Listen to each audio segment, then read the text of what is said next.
උත්පත්ති කතාව 5 වෙන පරිච්ඡේදය. ආදම් පටන් නොවා දක්වා පරම්පරා. ආදම්ගේ පරම්පරා පොත මේය. දෙවියන් වහන්සේ මනුෂ්‍යයා මැවූ දවසෙහි දෙවියන් වහන්සේගේ සමානත්වයෙන් ඔහු සෑදූසේක. පුරුෂයෙක්ද ස්ත්‍රියෙක්ද කොට උන්වහන්සේ ඔවුන් මැවූසේක. උන්වහන්සේ ඔවුන්ට ආශිර්වාද කර ඔවුන් මවන ලැබූ දවසෙහි ආදම් යන නාමය ඔවුන්ට තැබූසේක. ආදාම් 130 අවුරුද්දක් ජීවත් වූ පසු තමාගේම සමානත්වයෙන් තමාගේ ස්වරූපය මෙන් පුත්‍රයෙකු උපදවා ඔහුට සෙත් යන නම තැබුවේය. සෙත් උපන්නාට පසු ආදම්ගේ දවස් අවුරුදු 800ක් විය. ඔහුට දාව පුත්‍රයෝද දූවරුද උපන්නෝය. ආදම් ජීවත් වුණු සියලු දවස් 930 අවුරුද්දක්ය. ඔහු මැලේය. සෙත් 105 අවුරුද්දක් ජීවත් වූ පසු ඔහුට දාව ඒනෝෂ් උපන්නේය. සෙත් ඒනෝෂ් ඉපදෙව් පසු 807 අවුරුද්දක් ජීවත් වුණේය. ඔහුට දාව පුත්‍රයෝද දූවරුද උපන්නෝය. සෙත්ගේ සියලු දවස් 912 අවුරුද්දක්ය. ඔහු මැලේය. ඒනෝෂ් 90 අවුරුද්දක් ජීවත් වූ පසු ඔහුට දාව කේනාන් උපන්නේය. ඒනෝෂ් කේනාන් ඉපදූ පසු 815 අවුරුද්දක් ජීවත් වුණේය. ඔහුට දාව පුත්‍රයෝද දූවරුද උපන්නෝය.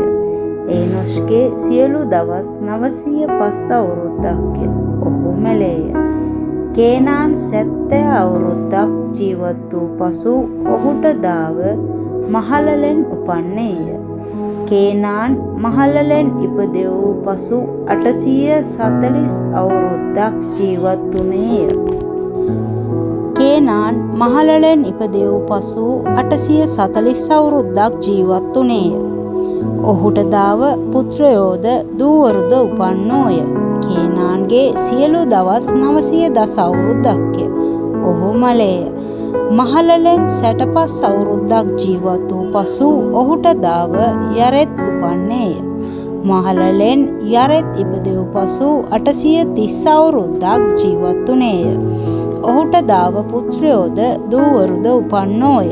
මහලලෙන්ගේ සියලු දවස් 895 අවුරුද්දක්ය. ඔහු මලේය.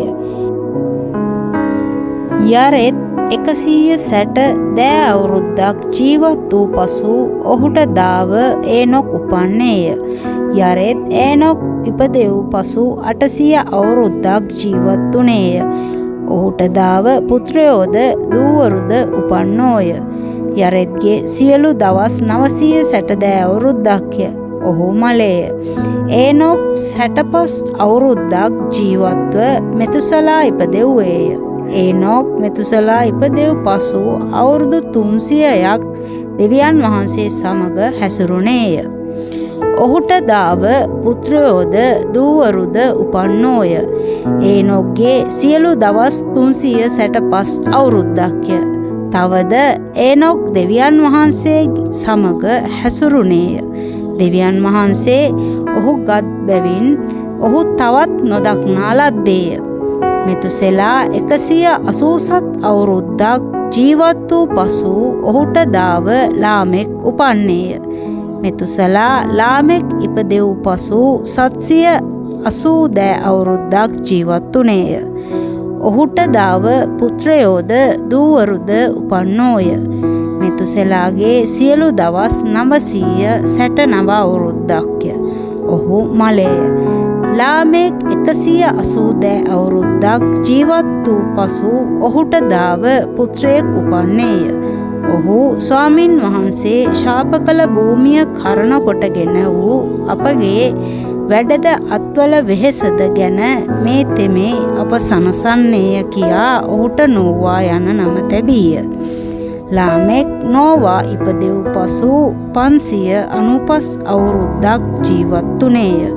ඔහුට දාව පුත්‍රයෝද දූවරුද උපන්නෝය. ලාමෙක්ගේ සියලු දවස් 777 අවුරුද්දක්ය. ඔහු මලේය. නෝවාට අවුරුදු 500ක් වයස් වූ කල ඔහුට දාව ෂෙම්ද හාම්ද යපෙබ්ද උපන්නෝය.